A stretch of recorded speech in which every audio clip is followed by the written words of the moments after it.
Welcome back, बच्चों. And the day today is the 6th of August, and let's start with a super important topic. Which so sorry, निकल ही गया. Okay, so is it okay? Fine. So let's start with a super important topic, which is going to be this bill is going to be tabled today in the parliament for discussion. Let's see what is happening. And this is something, बच्चों, which can actually pop up in your GD. बहुत बहुत important बनता जा रहा है ये. So I thought that I will make notes in front of you, and I will show you exactly what is this bill and what is this talking about. देखो FCRA. What does FCRA stands for? बच्चों, FCRA stands for your Foreign Contribution Regulation act. ठीक है. सो ये इस act का नाम है बच्चों, ये आपको पता होगा. ठीक है. When was this card started? 1976 में इमरजेंसी डिक्लेयर हुई थी by Mrs Indira Gandhi. That was the time when it was introduced. ठीक है. During the emergency it was introduced in 1976, and then it was replaced by FCRA 2010 version. ठीक है. अब 2020 में भी इसमें अमेंडमेंट हुआ. ठीक है. It was amended. नाउ अब इसका सबसे पहले आपको पर्पस पता होना चाहिए कि what exactly is the purpose of that kind of act. देखो, जो ये एक्ट है ये रेगुलेट करता है फॉरेन डोनेशंस. सिंपल. ठीक है. सो ये फॉरेन डोनेशंस को रेगुलेट करेगा, विच आर रिसीव्ड बाय. कौन कौन रिसीव करता है फॉरेन रेगुलेशंस? एनजीओज रिसीव करते हैं, ट्रस्ट रिसीव करते हैं. ठीक है. Educational institutes receive fund.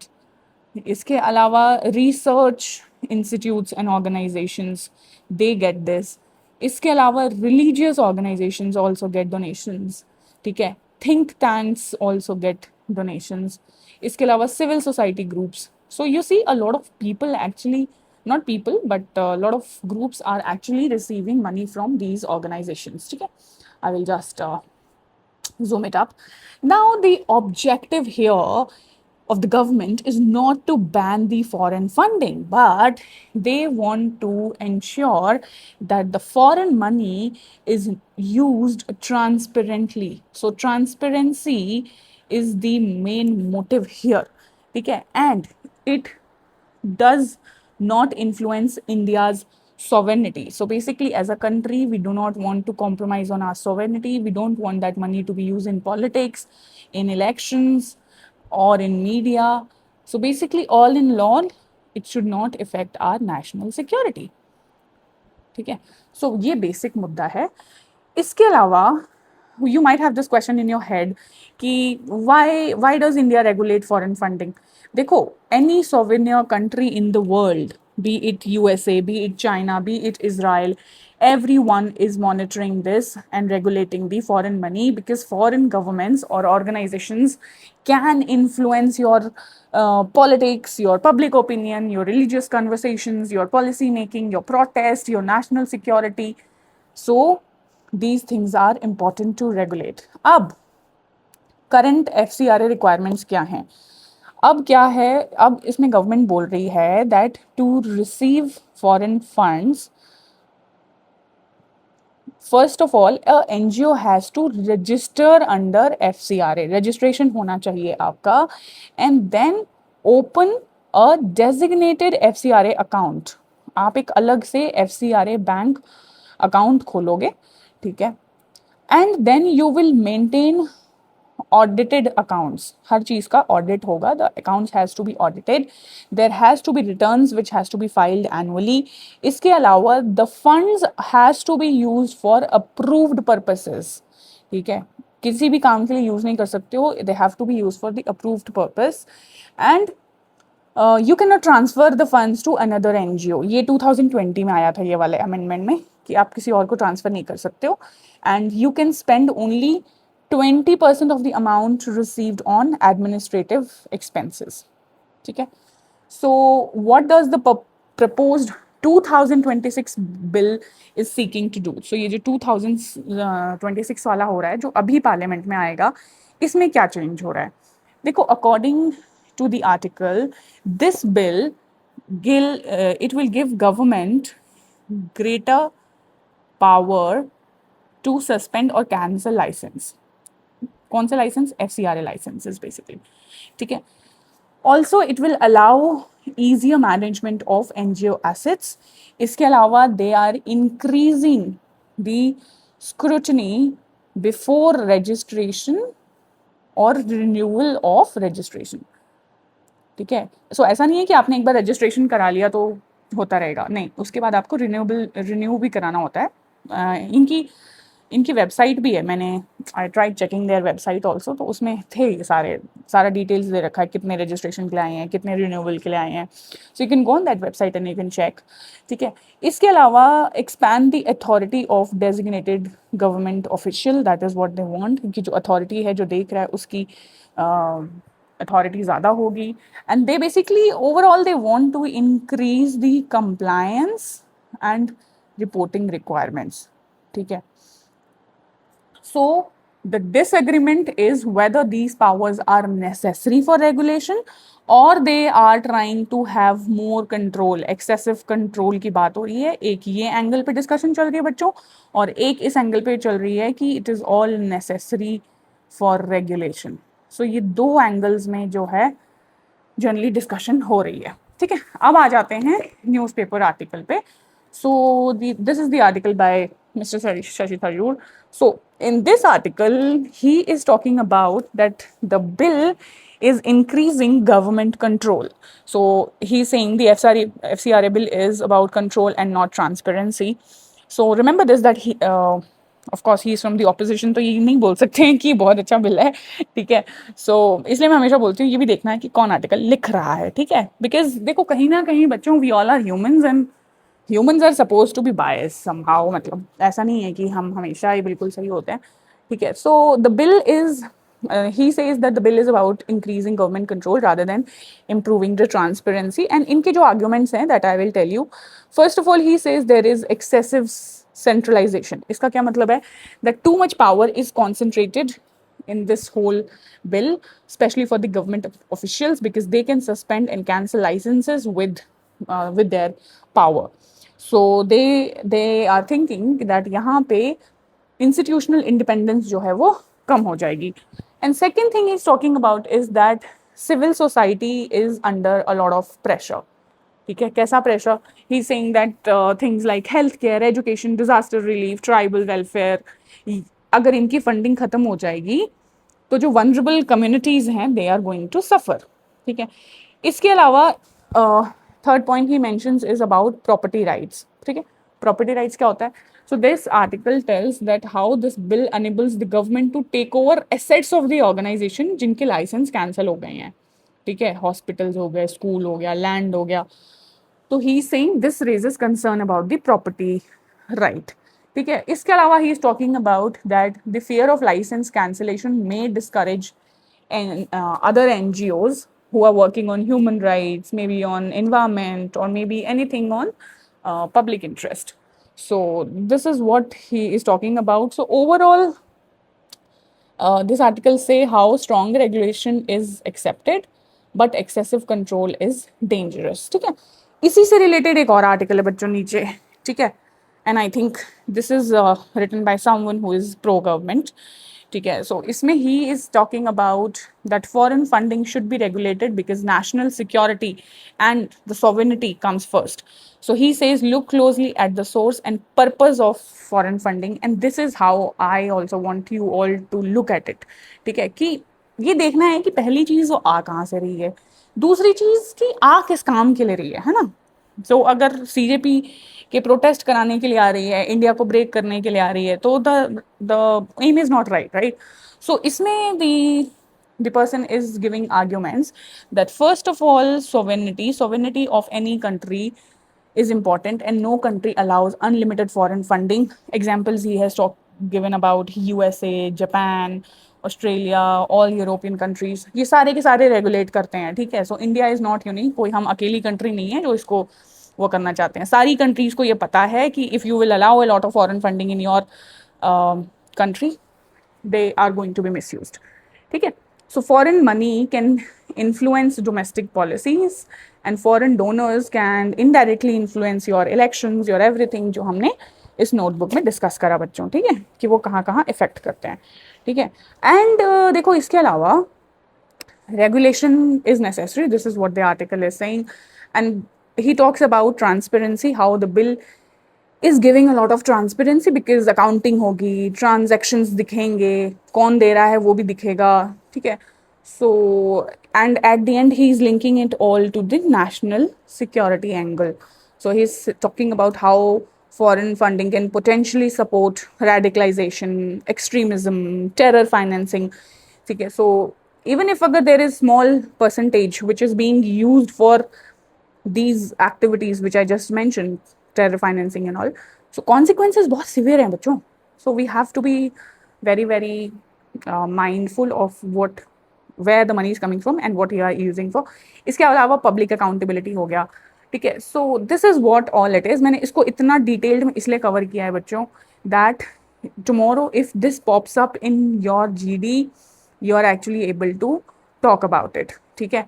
So let me just give you pros and cons एक बार, and आप लोग एक बार इसका screenshot भी ले सकते हैं. I will just show the whole page. So this is the whole page. Please take the screenshot, ठीक है. And now let me tell you the pros and the cons एक बार फटाफट, ताकि आप लोगों को क्लियर हो जाए that what exactly is happening. देखो बच्चों, ताकि अगर आप वहाँ पे डिसाइड करो कि मैं प्रो में बोलूँगा या कॉन में बोलूँगा, तो आपके पास यही एग्जैक्ट पॉइंट होंगे. देखो प्रोज में आ जाएगा पहला कि इट प्रोटेक्ट्स नेशनल सिक्योरिटी, ठीक है. अब आप इसको एक्सप्लेन कर लेना लाइक एन ऑफिसर, जैसे मैंने आपको समझा दिया. उसके बाद it ensures transparency, that's the second point. इसके अलावा it prevents money laundering.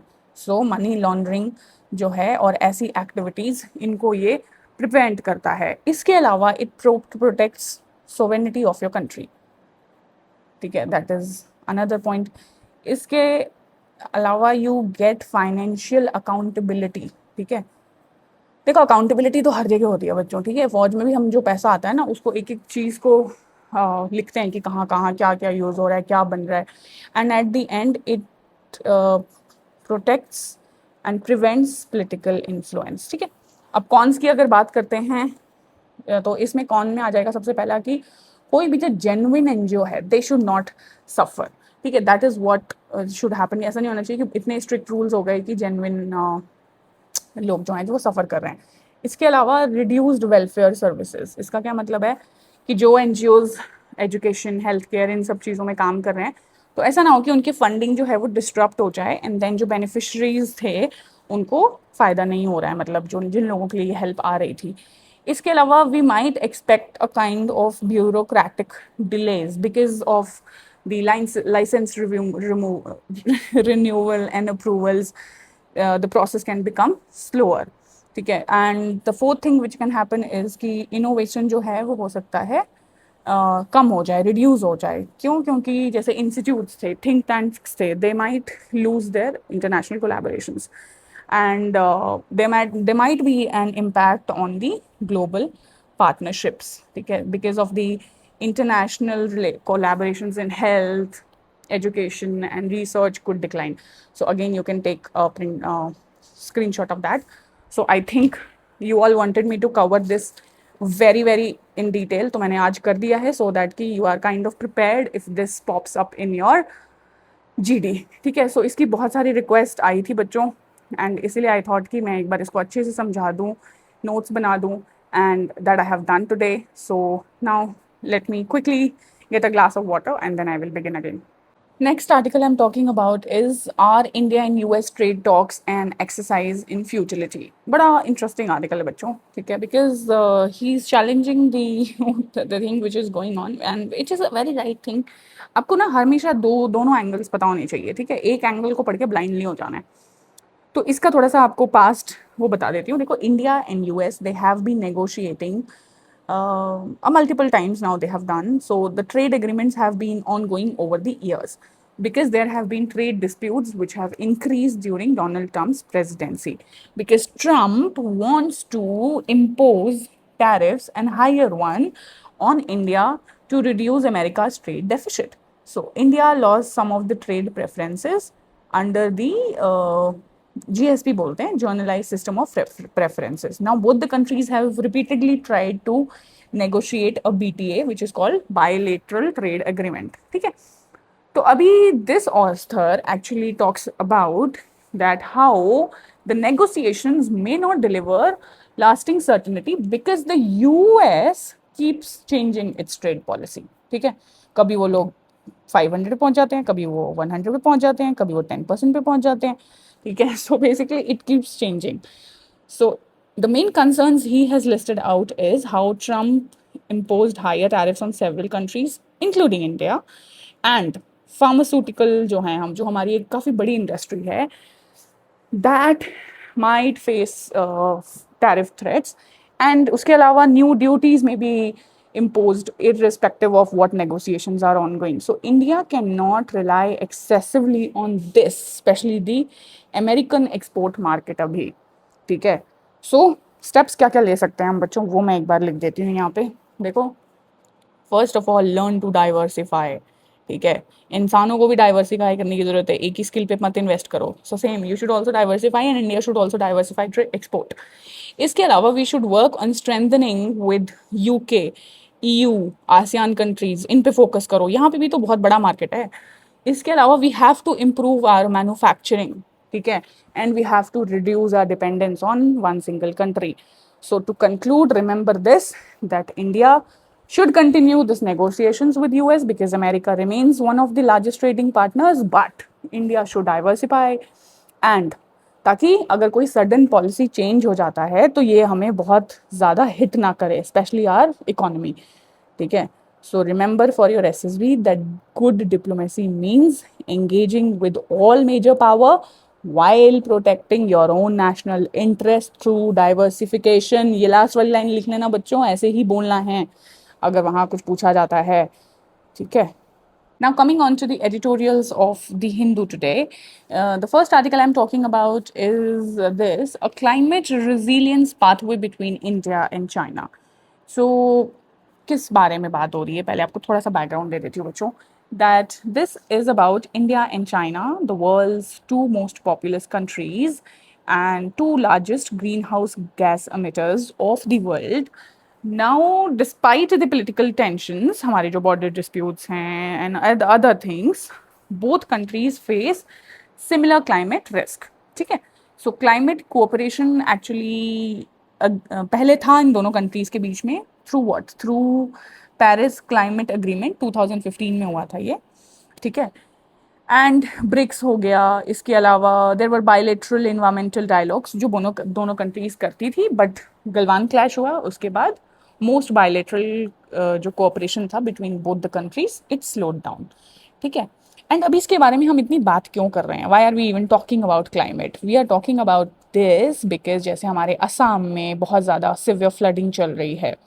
ठीक है, उसी तरीके से असम और उड़ीसा की तरह सेम तरीके से ही देयर इज़ चाइना के प्रोविंसेस, इन्होंने मेंशन किए नाम जैसे कि गुआशी, शांगशी एंड गांसू, उनके यहाँ भी एक्सट्रीम वेदर जो है they are also going through the exact same situation. ठीक है, so the article actually tells us how climate change should become an area where India and China should cooperate even when they have political differences हैं उसके बावजूद भी. क्यों? क्योंकि both the countries are actually facing heat waves, flash floods, glacier melting, urban flooding, pollution. ठीक है, सो ये दोनों लोग जो हैं, दोनों लोग प्रॉब्लम फेस कर रहे हैं. तो अभी ये आर्टिकल क्या बताता है कि कौन से एरियाज हैं जिसमें हमें कोऑपरेट करना चाहिए. देखो, पहला है डेटा शेयरिंग.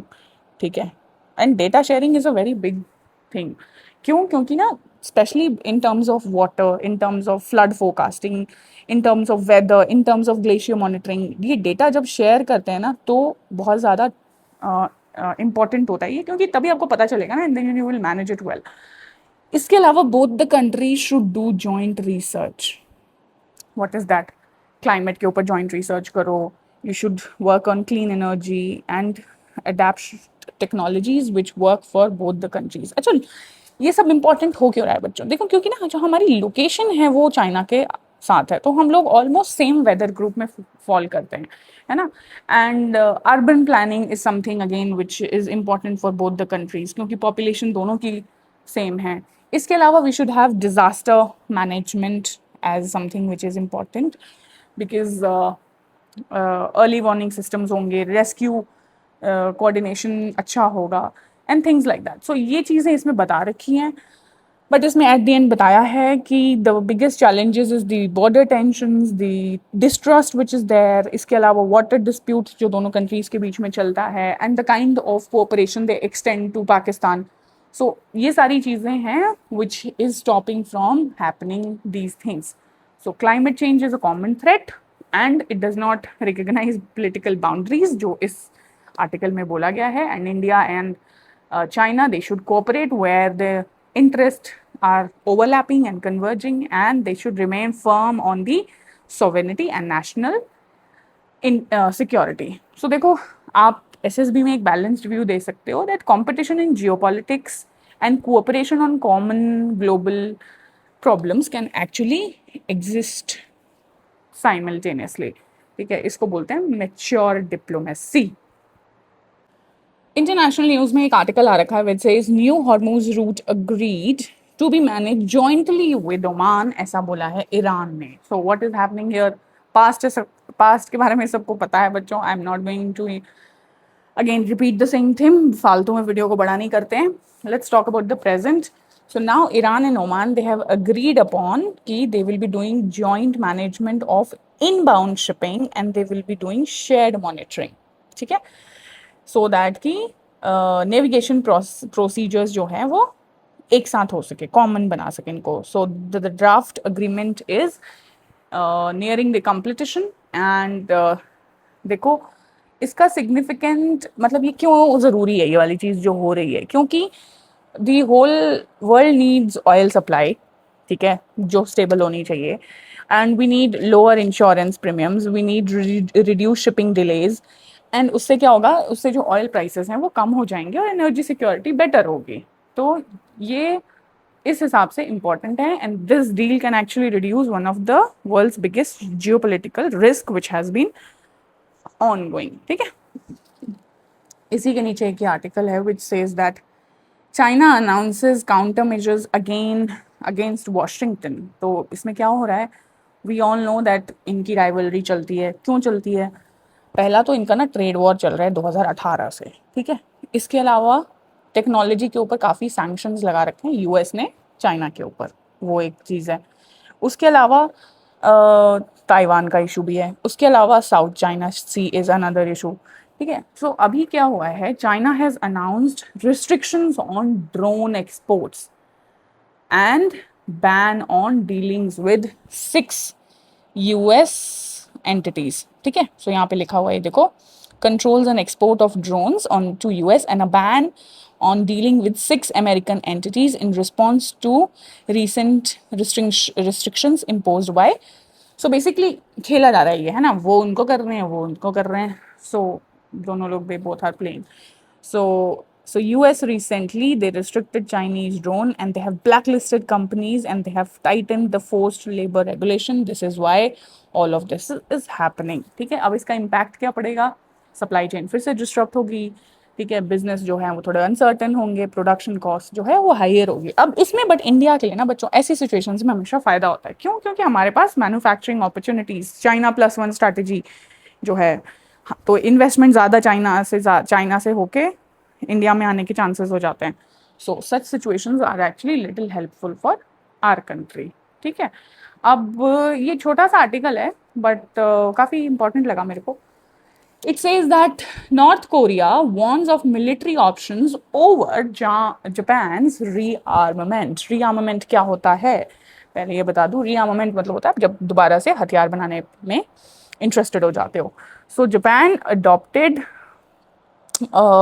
क्या बोलते हैं, काफ़ी इन्होंने अपने आर्मामेंट वाली पॉलिसी जो थी वो बहुत रिड्यूस कर दी थी जब वर्ल्ड वॉर 2 में इनके ऊपर न्यूक्लियर बॉम्ब डाला गया था. Oh and by chance do you know that आज ही August 6th है. August 6th was when the first bomb was dropped. And बच्चों I will tell you something, मैं गई थी जापान घूमने and I went to Hiroshima. Oh my God, I mean वहाँ उन्होंने म्यूज़ियम बना रखा है. It is heart wrenching if you will see that museum, कि वो कैसे उस दिन अपनी नॉर्मल लाइफ जी रहे थे और कैसे वो बॉम्ब गिरा एंड कैसे the whole city was burnt. But अभी आप आज उसको देखोगे तो city is so well settled, बड़ा अच्छा काम किया। जब जापानीज लोग बहुत मेहनती होते हैं, इसमें कोई डाउट नहीं है, ठीक है।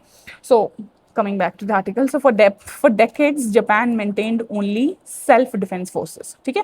Now North Korea has repeatedly tested missiles over Japanese territory, तो ये होता रहा एंड फिर क्या हुआ कि now Japan is increasing their defense spending, so now they are also buying long range missiles, ठीक है।